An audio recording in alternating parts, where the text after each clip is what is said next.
നമ്മുടെയൊക്കെ ചെറുപ്പം മുതൽ തന്നെ കൂദാശകളിലൂടെയും സൺഡേ സ്കൂൾ ക്ലാസ്സുകളിലൂടെയും ഈശോയെക്കുറിച്ച് അറിഞ്ഞു ജീവിക്കുന്നവരാണ്. എന്നാൽ മറ്റുള്ളവരിൽ നിന്നും ഈശോയെ അറിഞ്ഞ് ഈശോയ്ക്ക് വേണ്ടി മരിച്ച അനേകം വിശുദ്ധരുണ്ട്. അവരിൽ ഒരാളാണ് വാഴ്ത്തപ്പെട്ട ദേവസഹായം പിള്ള.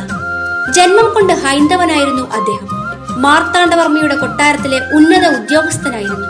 എന്നാൽ ഈശോയോടുള്ള സ്നേഹത്തെ പ്രതി ജോലിയും എന്തിന് ജീവൻ പോലും ഉപേക്ഷിക്കേണ്ടി വന്നു. തന്റെ ഒരു സുഹൃത്തിൽ നിന്നാണ് അദ്ദേഹം ഈശോയെപ്പറ്റി അറിഞ്ഞത്. ഈ ജീവിതം നമുക്ക് നൽകുന്നൊരു ബോധ്യമുണ്ട്. ഒരു ക്രൈസ്തവനാവുക എന്നതും ഒരു വിളിയാണ്, ദൈവത്തിന്റെ തിരഞ്ഞെടുപ്പാണ്. ആ വിളിയിൽ അഭിമാനം കൊള്ളുമ്പോഴാണ് നാം യഥാർത്ഥ ക്രിസ്ത്യാനികളാകുന്നത്. ദേവസഹായം പിള്ളയുടെ ജീവിതവും അതാണ് നമ്മെ പഠിപ്പിക്കുന്നത്. വിശുദ്ധ പൗലോസ്ലീഹ തിമോത്തിയോസിന് എഴുതിയ ലേഖനത്തിൽ പറയുന്നു, ഈശോ മിശിഹായോട് ഐക്യപ്പെട്ട് വിശുദ്ധ ജീവിതം നയിക്കാൻ ആഗ്രഹിക്കുന്നവരെല്ലാം പീഡിപ്പിക്കപ്പെടും. ദേവസഹായം പിള്ള വിശുദ്ധ ജീവിതം ആഗ്രഹിച്ചു.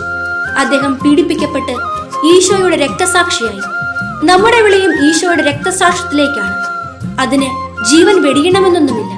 നമ്മളാകുന്ന സാഹചര്യത്തിൽ കുടുംബാംഗങ്ങളുടെ മുൻപിൽ ഒന്ന് തോറ്റുകൊടുക്കുമ്പോൾ, ആത്മാഭിമാനം ചോദ്യം ചെയ്യപ്പെടുമ്പോഴും പ്രതികരിക്കാതിരിക്കുമ്പോൾ, ദ്രോഹിച്ച സുഹൃത്ത് എന്തെങ്കിലും വിഷമത്തിലാണെന്നറിയുമ്പോൾ എന്തു പറ്റിയിടാ നിനക്കെന്ന് ചോദിച്ച് ആശ്വസിപ്പിക്കുമ്പോൾ ഈശോയുടെ രക്തസാക്ഷികളായി നാം മാറുന്നു.